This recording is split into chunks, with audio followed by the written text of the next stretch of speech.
You ready?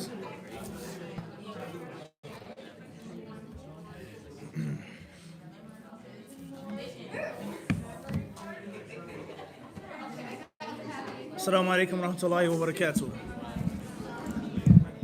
Bismillah ar-Rahman ar-Rahim.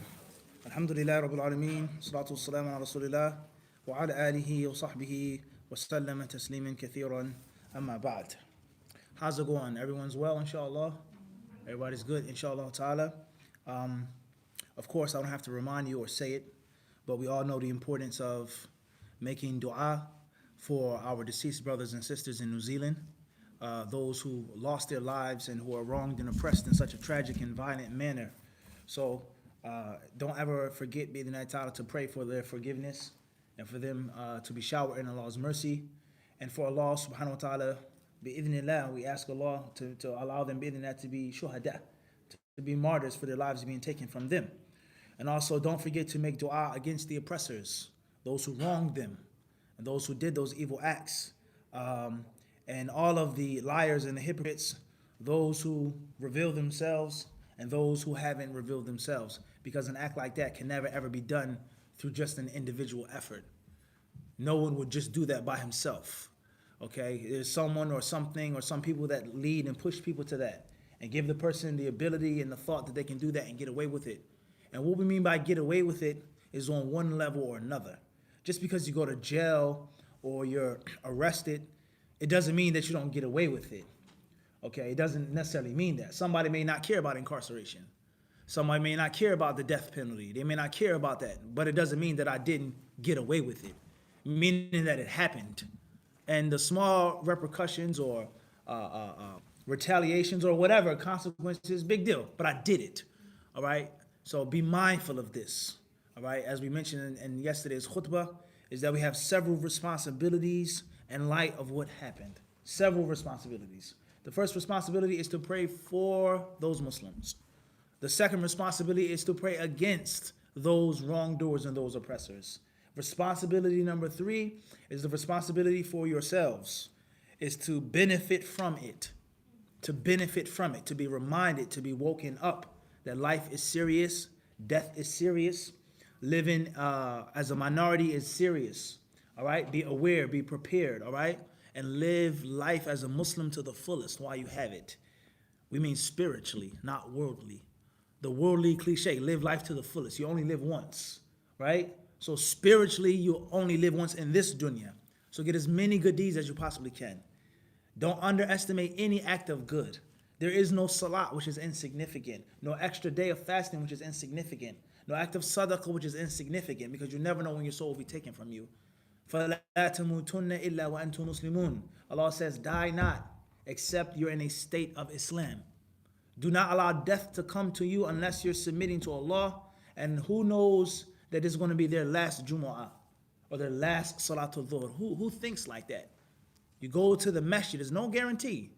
I don't think that they were thinking that they wouldn't see their families again and they wouldn't be praying again. A split second and life is taken from them. So life is precious. Time is precious.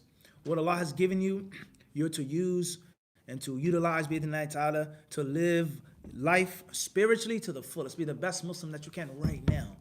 Do not procrastinate and do not wait. So let's be mindful of that. And last but not least, responsibility number 4, or point number 4, is we need to make sure that we try our best to prevent another situation like that happening again. It's upon us to try our best according to our means. Everyone is different. We have different levels. But everyone has some piece of responsibility to try to have the intention for something so horrific like that never to happen again to anybody, to anyone, all right? And Allah knows best. With that being said, bi'idhnillahi ta'ala, I don't know if you guys saw the flyer or if the title was announced to you, but the title of my talk is going to be Daydreamers. Daydreamers. It may seem weird or strange or peculiar or daydreamers. What's a daydreamer? And why are you coming to speak to Muslim youth about daydreaming? Is daydreaming a good thing or a bad thing? So on and so forth.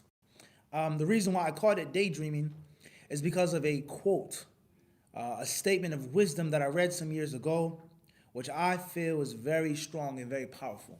And it's profound, it's deep, as we say, and I feel that it directly applies to each and every one of you as Muslim youth.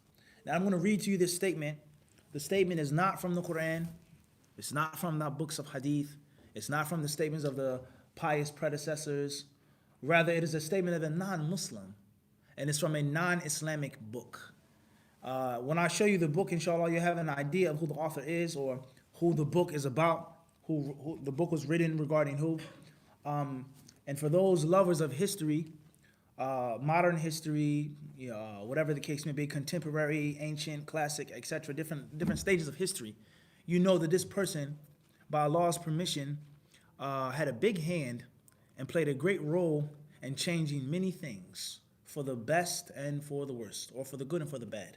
Things that pertain to Muslims and things that pertain to non-Muslims. And many things that are going on today.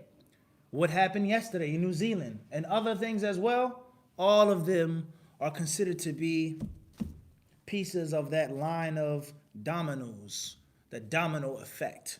This took place, that happens, and the next thing you know, boom, bang. All right? So the book, it says here, The Secret Lives of Lawrence of Arabia by Philip Knightley and Colin Simpson. The Secret Lives of Lawrence of Arabia. Now you may say, what is this book, for those who are watching online, what does this book have to do with Islam and Muslims? Why are you carrying around this book? Why does the book look so old and beat up? How many times have you read it? How long have you had the book? And what does it have to do with daydreaming? Has anyone ever heard of Lawrence of Arabia? You guys never heard of Lawrence of Arabia? What do you know about Lawrence of Arabia?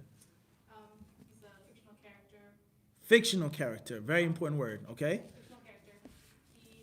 A film about him. There's a film about him, okay? He was a white man who was raised. He was white, okay? English. English. Raised by savages. Raised by savages in Saudi Arabia. Okay. Jazakallah khairan. Anybody else? What else? Who else knows something about Lawrence of Arabia? No, none of you guys have heard of Lawrence of Arabia? Tayyib. All right. If you get a chance, Allah knows best. It may interest you. It may be a benefit to you. Read about his life.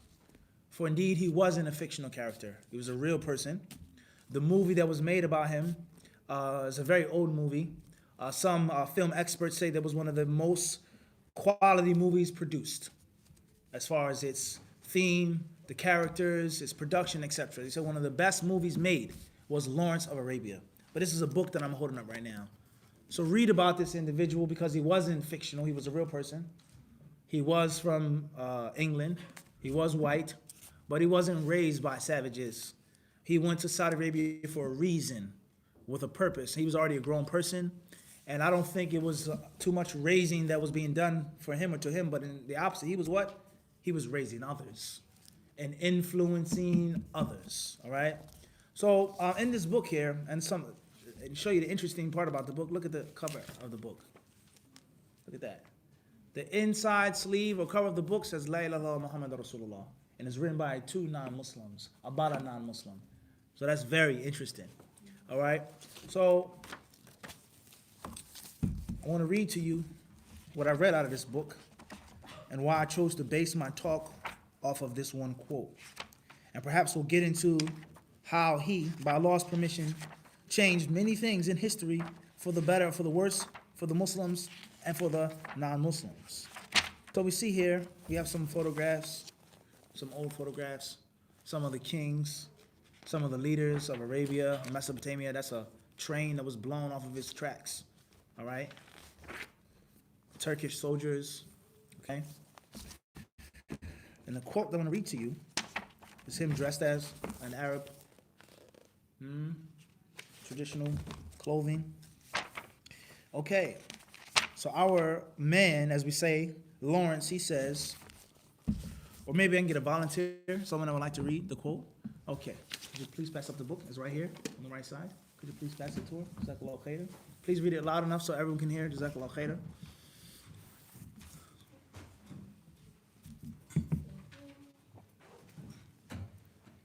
All men dream, but not equally. Those who dream by night in the dusty recesses of their mind wake in the day to find that it was vanity. But the dreamers of the day are dangerous men, for they may act their dreams with open eyes to make it possible. Like, okay, Jazakallah khair. Please read it again. Please read it again. All men dream, All men dream. but not equally. All men dream. All women dream. Everyone dreams. Everybody sleeps, even those who suffer from severe insomnia or apnea or whatever sleeping condition it may be called, but everyone dreams. Everyone has a dream. All men and women dream. Young people dream, old people dream. Whatever your dream is about, but everyone has a dream, at least I would say once in their lifetime. Allahu alam. All men dream. Next point, he says, But not equally. but not equally. But not equally. Some people's dreams are better than others. Some people's dreams are more vivid than others. Some people's dreams are clearer than others. Some people's dreams are more powerful, more influential than others. So we have 2 points that he's given us now. All men dream, but not equally. Point number 3. Those who dream by night in the dusty Those who dream by night in the dusty recesses of their minds, of their heads. Keep moving. wake in the day to find that it was vanity. Wake in the day to find that it was in vanity. In other words, most people don't implement their dreams. They don't act upon their dreams. They don't understand their dreams. Most people don't take any consideration of their dreams. And oftentimes people just dream and they say, I had a dream last night, or I had a nightmare. And the dusty recesses of their minds, i.e., they put it on the back burner, is of nothing important. But the dreamers of the day are dangerous. But the dreamers of the day are dangerous. They're dangerous people who dream when they're awake. People who are daydreamers are the dangerous people. And the word dangerous doesn't necessarily mean harmful. It's a threat. But he's meaning here is that those are the people that are going to implement their dreams. They're going to do something about what they feel and think and want in their hearts and their minds, because they just don't dream uncontrollably, unconsciously. But they dream when? In the daytime. They dream in the daytime. Moving forward, he says, For they may act their dreams with open eyes. for they may act their dreams with open eyes, i.e., a person wants to be something, or wants to do something, or wants to achieve something, or to obtain something, whatever that thing may be, worldly, a dream about the religion, whatever it may be, and you're not sleeping. You don't wake up and snap out of it and wash your face and brush your teeth and make salat, but you're dreaming in the real world. So you can dream and actually connect the dream world to the current world. So it's far more powerful now. He then goes on to say, that's the end of the quote. To make it possible. To make it possible. To make it possible. Thank you very much. Jazakallah khairan. So this is why I chose this book, or I chose this quote, thank you very much, in the concept of a daydreamer. Now, there lies no doubt, we as Muslims, we base our lives off of the famous cliche that's mentioned in the narration, the athar, إِنَّ الْحِكْمَةَ ضَالَةُ الْمُؤْمِنِ, that wisdom is the lost camel of the believer. إِنَّ الْحِكْمَةَ ضَالَةُ الْمُؤْمِنِ. Wisdom is the lost camel of the believer. Wherever you find it, you grab it. So we respect and value wisdom, no matter who says it, no matter where it comes from. It could be a non-Muslim, it could be a Muslim, it could be a Muslim that's doing the right thing, a Muslim that's doing the wrong thing. Islam has taught us is that wherever there's something which is truthful, something which is meaningful, we should do what? We deserve it more than those non-Muslims deserve it, all right? As the Prophet ﷺ told Abu Hurairah about the old man who came to him, the poor pauper, the peasant man, and he stole some grain. He took some grain and as if he stuffed it in a sack or his tunic, and he walked off. And Abu Hurairah grabbed his hand. He said, slow down. You can't steal from the Muslims. I'm taking you to the Messenger of Allah when the morning comes. And the man says, please, I'm very poor. I have many children. I have grandchildren. I have a family. Don't report me. I won't come back. And Abu Hurairah obviously was the Messenger of Allah's disciple. So he knew the concept of mercy. So he let the man go. And then the next night, the man came and he stole again, and he caught him stealing again. He says, didn't I just catch you last night? He says, all right, I promise I won't come again. So he let him go. And the third night, the man, he came and he stole. And Abu Hurairah, he says, no more mercy, I'm reporting you.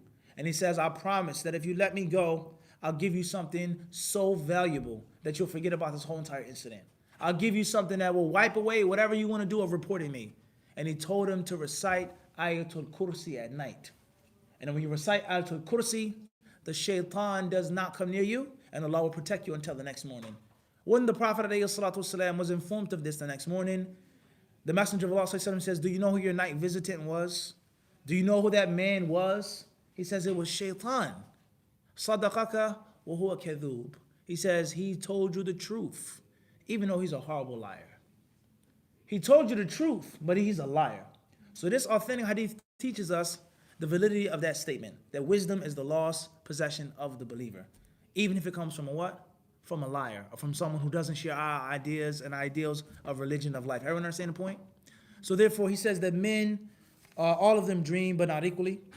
Those who dream by night in the dusty recesses of their minds wake in the day to find that it was vanity. But the dreamers of the day are dangerous men, for they may act their dream with open eyes to make it possible. And this is from his famous book, 7 Pillars of Wisdom. So the point is, brothers and sisters, is that as Muslim youth, teenagers, you're in a very critical and pivotal stage of your lives right now. From one aspect, everything that you're going to become or going to be and do is already formed. And it's not too much changing that you're going to do later on. There's going to be adjustments that you'll make. You'll augment, you'll twist and tweak a few knobs. But for the most part, what you're going to be, your character, your lives is pretty much set. And from another aspect, one may say that's not the case. Rather, you haven't begun to really see what you can and will do in life. So we can both agree from both views is that it's a major part of life being 17 or 16 or 18 or 19, finishing school, going to college.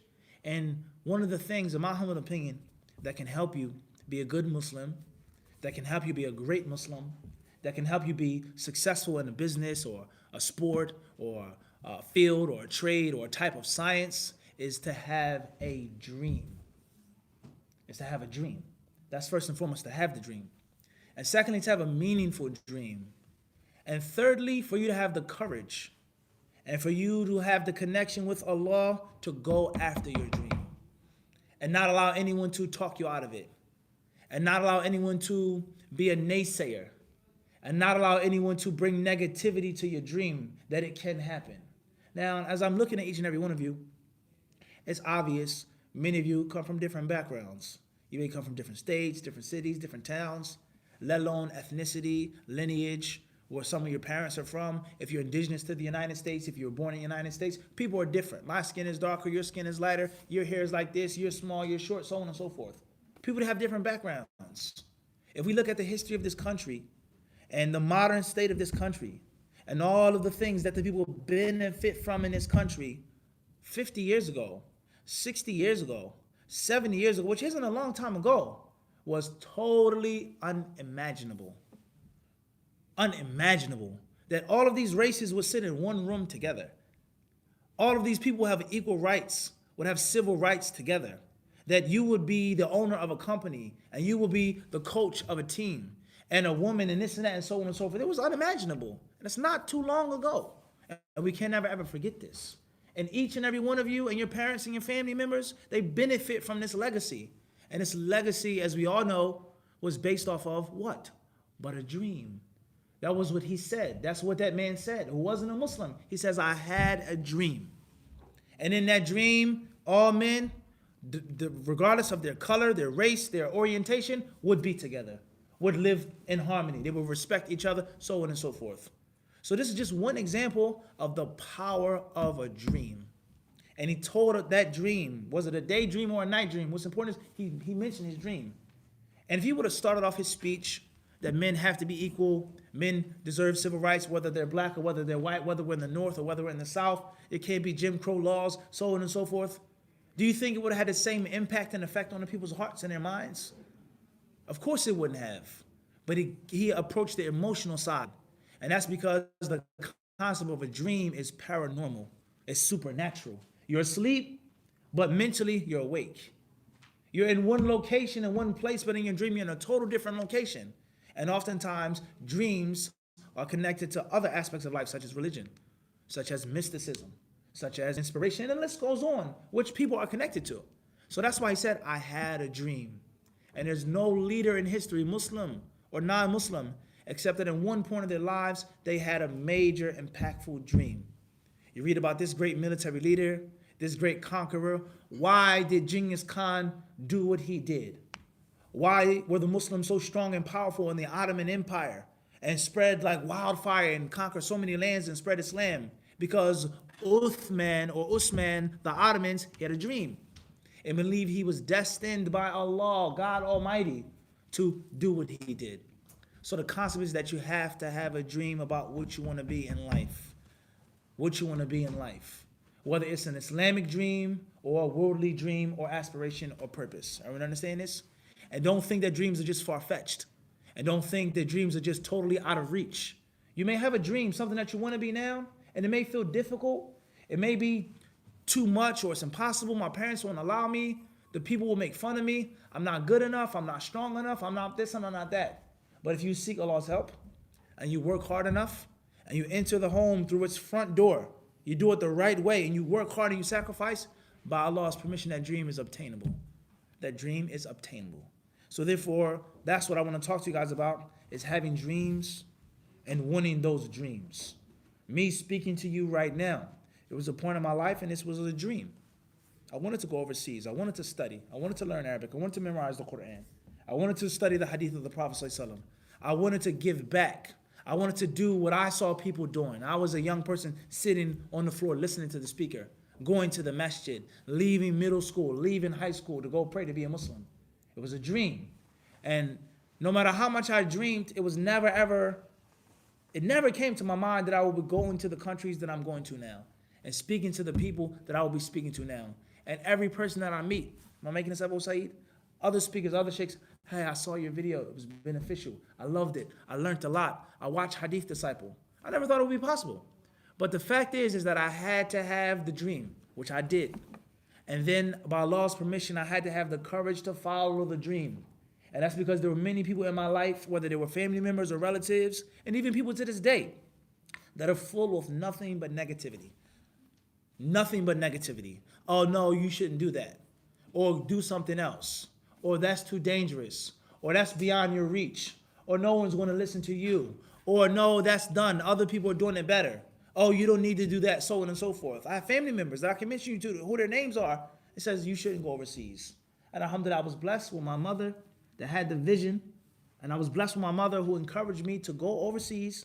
And she was the one who instilled this in me about having a dream. Because according to her, me being born and being named Muhammad and growing up as a Muslim was a dream of hers that came true. And we can go on and on and on, story after story, about the importance of dreams.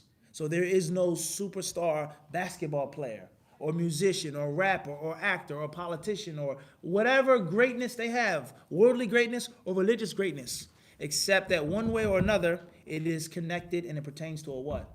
A dream. So all men dream, as he told us, but they don't what? They don't dream equally. Some people have small dreams. Some people have small aspirations. They only think little. They think small. And there are others who think big, but they don't have the courage to follow it. They don't have the courage to follow it. Ibn Qayyim, rahimahullah ta'ala, one of my favorite authors in the histories or the annals of Islamic scholarship, he said, إِنَّ الْعِلْمَ وَالْعَمَلَ تَوْأَمَانِ أُمُّهُمَا عُلُوُ الْهِمَّةِ أو كما قال رحمه الله. He said that knowledge of the religion and beneficial actions, knowledge of the religion, righteous actions, he says they're twins. They're not brothers, they're not cousins, but they're twins. They shared one womb at the same time. They are twins with one mother. And that mother is ulul himma, is high aspirations. That's where they come from. Having knowledge of the religion, having righteous deeds comes from you wanting it and thinking high. I can get it. I can do it. Bi'idhnillah, I can do it even better. I can do it fast. I can do it quicker. Inshallah, I can do it. No woman has ever done that before. Inshallah, I can do it. As long as it's not haram to do, of course. No man has ever had this job or has done it in this time. I can do it, bi'idhnillah. No one from your country does things like this. Everyone from your family gets this profession. You can't do this. You have to be a doctor. You have to be an engineer. That's the way that it is, son. You have to go to law school. You have to play sports. Because I injured my knee when I was in college and I didn't make it to the league. So you can't go. No. So knowledge and action, we're talking about Islam now. Spirituality now. They are twins. They're not brothers. They're not cousins. And that's a good enough blood relation for you to be a brother of someone or a sister of someone. But they're twins. There's an intimate relation and there's an intimate bloodline. And their mother is no one else but high aspirations. So with that being said, brothers and sisters, I think that the message is very, very clear and plain, is that you guys have to have dreams. And having a dream is not enough. You should ask Allah to have big dreams. And that's still not enough to be successful and to be great, but you have to dare to be great. You must have courage. And the first rule, the first principle is not to listen to negative people, not to listen to naysayers. And that's because history has taught us is that negative people oftentimes have poor vision. Or oftentimes they're jealous and they're envious. They couldn't do what you're trying to do. You're better than them, so they don't want you to outshine them. So, bi'idhnillahi ta'ala, be daydreamers, guys. Don't dream at night, but dream when you're awake and seek Allah's help, seek Allah's permission, all right? And work hard to achieve those dreams and to allow what you think about and what you feel to become actual and practical. Ihris ala ma yanfa'ak wasta'in billah wa la ta'jaz. The Prophet ﷺ gives you 3 golden pieces of advice. He says, ihris ala ma yanfa'ak.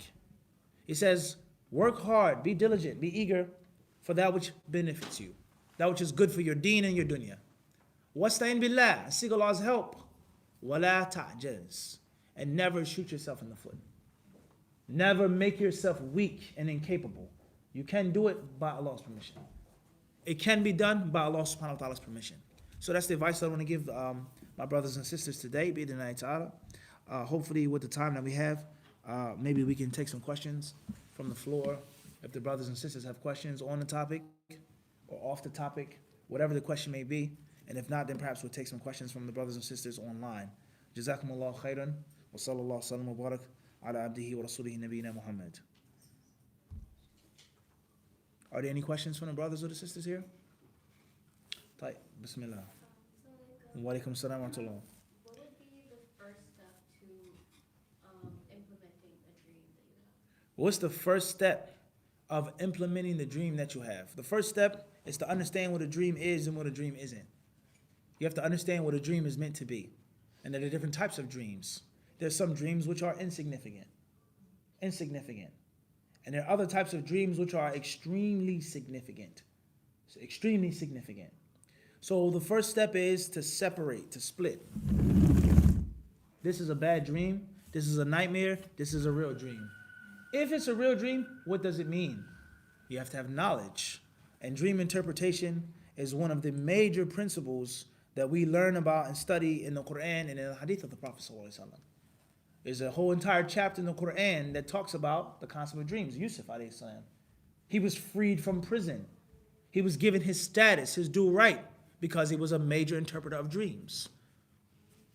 The Messenger of Allah alayhi salatu wasalam, tells us that dreams are a part of prophecy. They are a part of prophecy. And the companions, such as Khadija and Aisha and other Sahaba, many of them, they talk about the Prophet's dreams. That when he was asleep, they wouldn't wake him up because he was receiving revelation. And the first thing that the Messenger of Allah alayhi the first thing he was given, ar-ru'ya salihah, is a good dream. All right? And there are many hadiths about the importance and the significance of dreams. But you have to understand that some are significant and others from shaitan. All right? So you have to learn the basics of dream interpretation.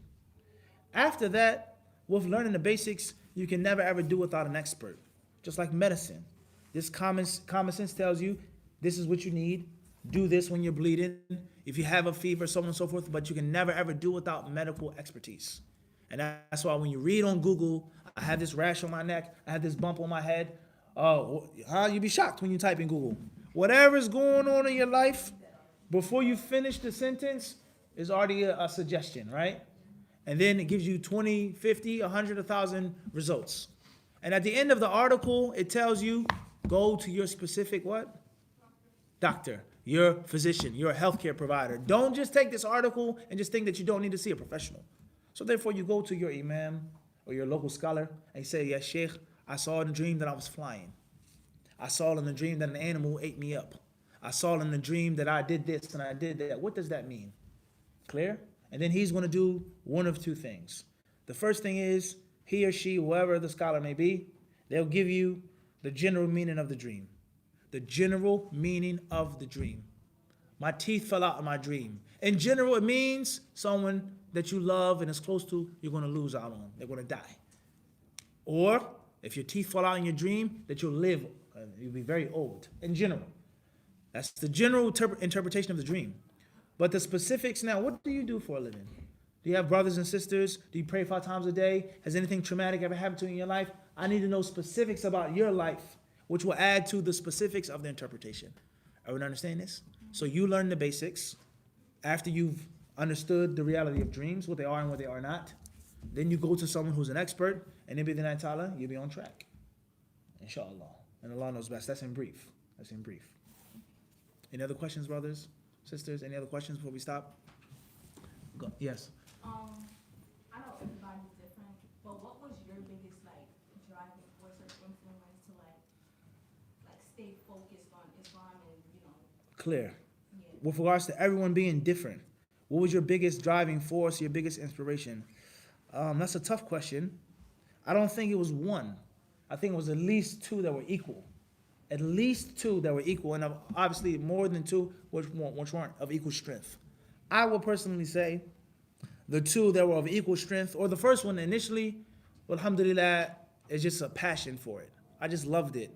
I wanted to be righteous. I wanted to be religious. I wanted to go to the masjid. I wanted to sit in the masjid. I wanted to just learn and speak Arabic and learn the Quran. I wanted to do it. I just loved it. And that's a blessing from Allah. The second thing, after I started learning and went overseas and I got a few, things and I discovered some of my talent, I would say the second driving force was negativity and hatred. Even to this day, you'd be shocked how many people are jealous and envious and hate on me for one reason or another. Because of my age, he's too young. Or because of my race, oh, he's black.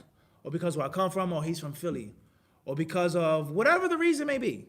So oftentimes the hatred and the negativity, I try to recycle it. I try to recreate the energy and allow it to push me forth like jet fuel. So I can't do it, or I'm too young, I'm too this. All right, watch this.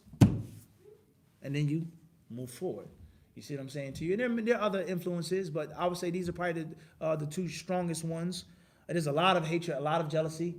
What you see is only a 10th of the hatred behind the scenes and the negativity behind the scenes. But me, I try to take it as what? As inspiration. And I'm sure any of you who are athletes, you do understand that concept as well. People saying that you're not that fast, you're not that strong, you're too old to do it. This team is better, right? We know this from last year's Super Bowl. The Philadelphia Eagles, right? They toppled, the New England Patriots. Everyone was betting against them. They only got there by luck. Nick Foles is trash, so on and so forth. And look what they did. One of the most exciting Super Bowls in the history of Super Bowls. And that's because they took the underdog spirit and they took it. We are underdogs, yes. They're better, they're bigger, Belichick, Brady, but watch what we're going to do to them. And that is exactly what they did. The Philly special. They caught them off guard and they what? They did what they did. So oftentimes you have to take whatever negativity or whatever your reason is, but you got to translate it into fuel. You see what I'm saying to you? And you got to what? Take off. But you can't hesitate. And Allah knows best. Any other questions? Fadal akhi. Wa alaikum salam wa rahmatullahi wa barakatuh.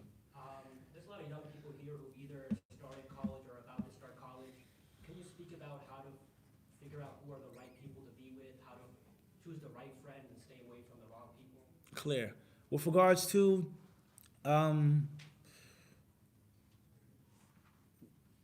many young Muslims that are starting college, who are the right people they should be with? What friends should they have or shouldn't have? What company to keep, etc. Very good question. I think is that it goes back to the reality of college. Like I said about the dreams, I think it's 2 different things with regards to college. College is either going to make you or utterly, not just break you, utterly break you, destroy you. One of the 2. I don't see a middle course.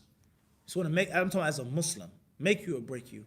You can go to college and get a good education, inshallah, and hopefully get good employment, take care of yourself, take care of your family, get married, raise a family, do whatever you want to do that's permissible. Well, alhamdulillah. And I have to ask and beg, so on and so forth. Or college can turn you into an alcoholic, or can turn you into a fornicator or a whore. It can turn you into a party animal. It can turn you into a vegetable. It can turn you into an old, broken, injured person. You get messed up through playing sports. College can destroy you if you don't do it the right way. So you have to have a purpose. Why am I going to college? Am I going to college just because of my parents? In my humble opinion, you're not going to do well. You're not going to do well if you're just going just to please your parents. In most cases, you're going to waste their money. You're going to waste your time. And in most cases, you're going to waste years out of your life, and you may make a bunch of sins. And Allahu Alam, if you know that college is not for you, it's not for me at all, it may be better to disobey your parents. It may be better. Because the amount of disobedience that you will do to Allah later on in college, and the destruction to your parents' wishes and legacy later on may be tenfold. They paid for your education for you to be a lawyer. You went there, you lost your deen, and you dropped out. So what hurts worse now? My son going to be a chef instead of a lawyer, top class lawyer?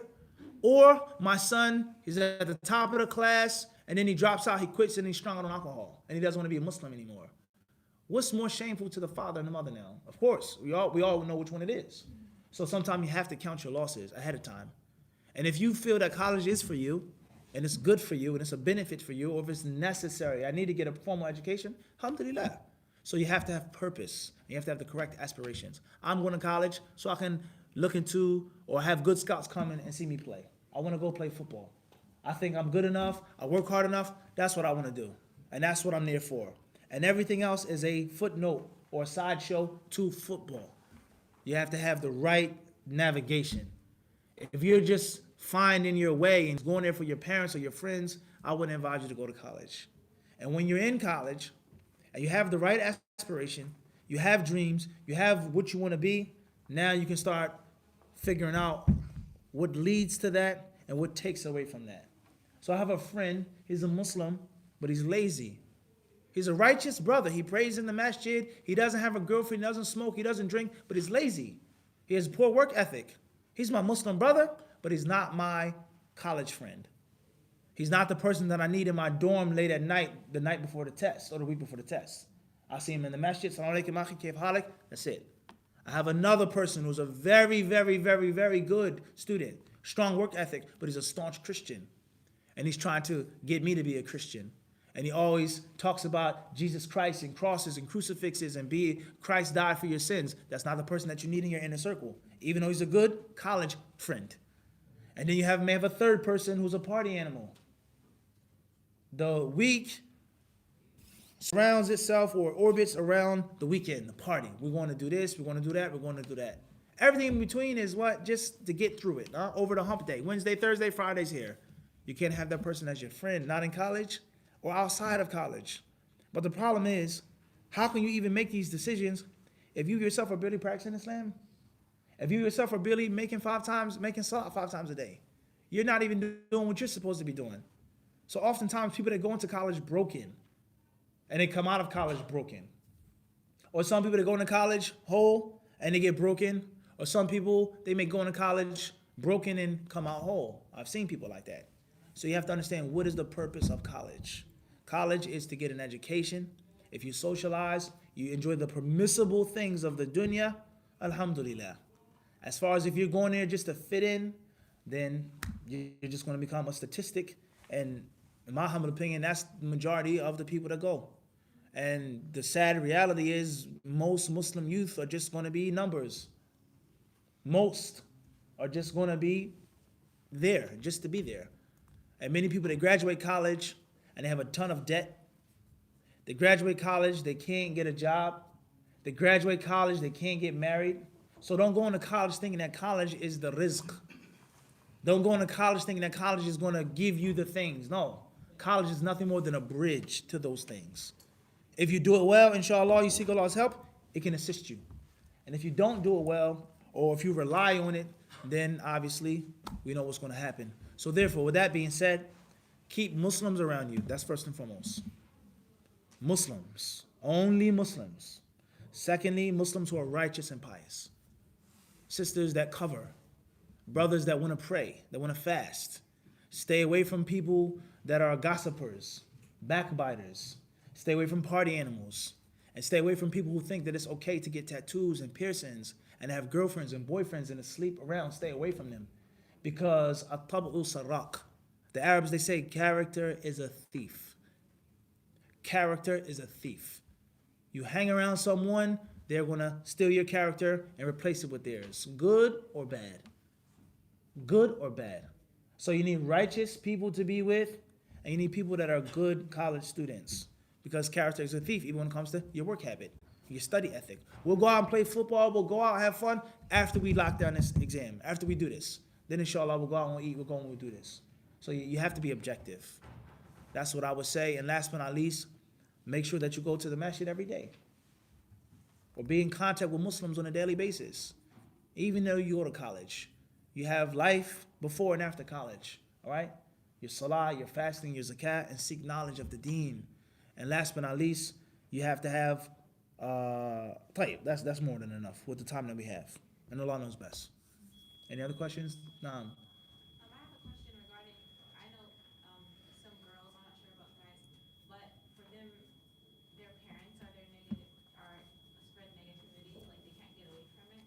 So for those people, like what would be your advice to them? With regards to the people whose haters or naysayers are their parents, it's no different. It's no different. It's no different, okay? It's no different. You have to look at them all as one, all right? When the President of the United States is inaugurated, he makes an oath. And he's sworn in to protect the United States from all enemies, foreign and domestic. Foreign and domestic. Someone who tries to hurt America and the Americans, who's an American or from the Middle East. His job is to take a stance against all of them.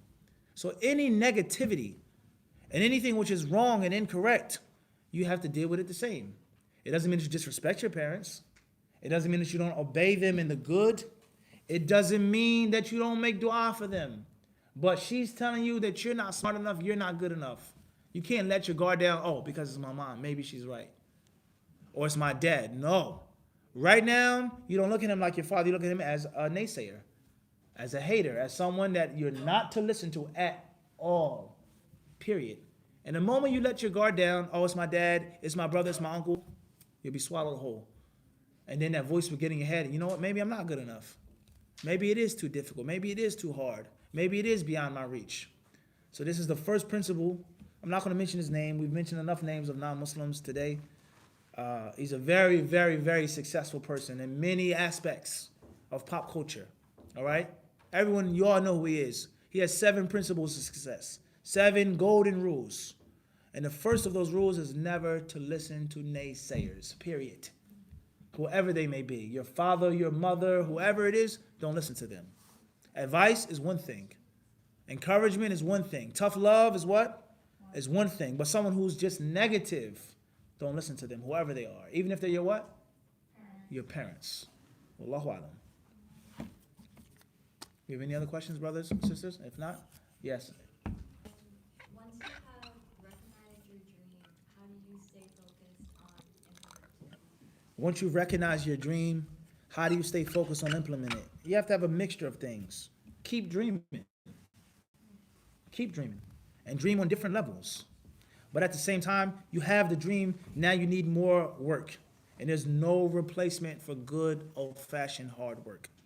And that's why we talk about social media and YouTube and Facebook and all of the different videos that the people post and the different wise quotes, quotes of this one, quotes of that one. And they give you all these romantic, dreamy quotes, inspirational quotes, right? It seems so nice, so good, oh, wow, so philosophical. But oftentimes it's deceiving. This video is a means of deception. As a wise man once said, that it takes 10% inspiration and 90% perspiration. 10% inspiration, 90% sweat. So once you have your dream, you keep dreaming, but you can't just keep dreaming. Now you have to actually sweat. You have to work for it now. Okay? And if you're not willing to sacrifice everything that you have to make your dream come true, then you know what you'll get or what you won't get. If you're not willing to give everything for your cause, then there's no way you can reach the top. You may go far, you may get a little success, but there's no way you can reach the top unless you make it your life, unless you make it something that you're willing to give everything for. You have to be devoted and dedicated. And most people who are successful, who have a great deal of talent, and they turn that talent into skill, into a profession, being a legend, Most people there are considered obsessed by their friends and their family members. You're giving it too much time. You're going crazy. You're spending too much time. Maybe it is to you, but not what I saw last night or not what I saw yesterday when I was awake daydreaming. I saw it. It was vivid. I can do it by Allah's permission. Then I have to sweat. So you have to work hard, okay? And it's not an easy, simple thing. There won't be no handouts, but you have to work for everything that you get. You have to work hard. So be the night to keep dreaming, but most importantly, make the practical steps. Make the what? The practical steps. So let's talk about basketball. How many Muslim youth want to play basketball? Love playing basketball. Everybody, they dribble the ball, they play, they love basketball. I want to go to the NBA, I want to be like this one, I want to be like that one, right? But how many people are practicing at night and reading about strategy and philosophy of basketball? How many people are studying tape? How many people are going to summer camps all year round? How many people are playing basketball when it's cold outside? Have you ever seen this? You guys ever seen this before? I know you've seen that, Abu Saeed. We come from the urban. Have you ever seen someone playing basketball and shoveling the snow off of the court? Taking off his jacket, hands are frozen, still wet and slushy outside playing basketball because they don't have an inside gym. There is no gymnasium. They have the outside, but they love basketball so much and they want to go to the NBA so bad, they play when it's freezing cold. Everyone understand this? Most people, they're afraid of their hands getting cold. It's too cold to play basketball. They can't be professional basketball players. You understand what I'm saying to you? So you have to work hard, and you have to realize that the dreams are now at a minimum now. That was only the spark. That was only the what? The ignition. The rest is jet fuel now. That was the spark. Now the rest is just what? Fuel. And you have to stay on course, and you have to remove anything that's going to get in the way. And most importantly, practical small steps that turn into leaps. And Allah knows best. Okay, then inshallah, I guess we'll stop here unless there are any other questions from the brothers or the sisters. Jazakumullah khairan. Maybe we'll take a question from online in 5 minutes that we have. It says, Assalamu alaikum wa rahmatullahi wa barakatuh. Questions from Bobby Clemens. What is the rule on one missing salat and waking up? Bobby Clemens, if you're still there, please put your city, your town, your country, your village, inshallah ta'ala, so we can answer the question. Assalamu alaikum wa rahmatullahi wa barakatuh. Barakallahu fikum. Brother, please, I have two questions, please. Assalamu alaikum from France. Please, everyone, it says, AK from Columbus, Ohio. I had a good dream that I was married to a sister.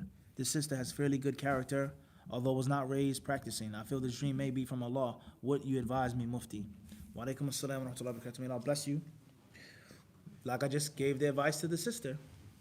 Now work for it, sacrifice for it, and take the practical steps. Take the practical steps. Find out more information about the sister. Is there compatibility between you and her? What type of brother is she looking for? Is she looking to get married? Who's her guardian? If you go to college with the sister, who's her friend in the college? You have to gather information, intelligence. She's friends with Sister Fulana. Sister Fulana is my friend's sister. Sister Fulana, she's in a class with another sister that's my cousin, whatever. You have to find a way to practically attempt to introduce yourself or offer yourself to her. You have to find out what type of person she is. She may be a very, very shy sister, super shy. And if you ask to marry her, she may be scared and afraid. She may not be shy. She may be a very confident sister. She may not respect if you're too shy or if you're too scared or if you're using too many middlemen. Come at me directly. Say, I like you. I think you're beautiful. I want to marry you. You have to find out about the sister. And you have to take those practical steps to make it happen. And if it doesn't happen, you tried your best. Qadarullah wa ma sha'a fa'ala. It wasn't meant for you. The dream wasn't a true dream. It wasn't meant for you. Or something went wrong with the interpretation and the manifestation of the dream. So when it comes to getting married and having a dream about someone, inshallah, it's a good sign. But now you have to work for it. And you got to do it the proper, right way. Everyone understand this? And you can't be too shy. Nor can you be too direct. It depends on the situation. It depends on what?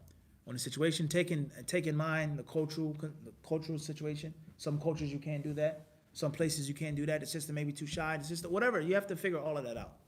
That's what I would say. And Allah knows best. I believe we run out of time now. Thank you very much for your time.